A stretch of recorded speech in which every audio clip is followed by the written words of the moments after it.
وزير، السيد الرئيس، السادة النواب المحترمين، نسائلكم هذا السؤال هو من أجل الدفاع عن التطبيق السليم للقانون السيد الوزير وضمان مستلزمات المحاكمة العادلة.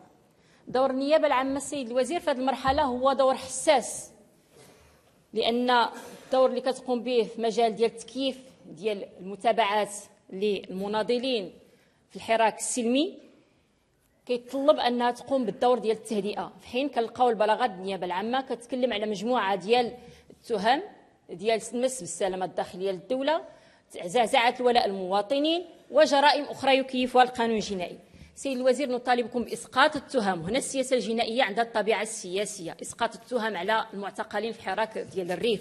نطالبكم بايقاف الاعتقالات ديال المعتقلين ديال حراك السلمي ديال الريف.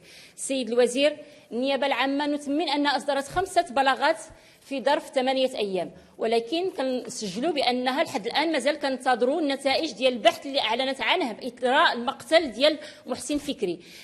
كذلك نسائلكم السيد الوزير على الصمت ديال النيابه العامه على مجموعه من الاتهامات اللي صدرت في وسائل الاعلام والتهديدات بالقتل.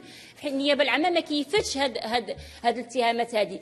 النيابه العامه كذلك كانت بسرعه استجبت وكيفت التدوينات اللي قام بها الشباب ديال فيسبوك بواحد الشكل سريع جدا، في حين ان ما يقوم به الاعلام من تزوير مجموعه من الصور والفبركه ديالها وما قامت به هاد الناس اللي هدوا في وسائل الاعلام اللي مثبوته عن طريق تسجيلات فيديو. النيابه العامه نسجل انها كانت صامته في هذا الجانب.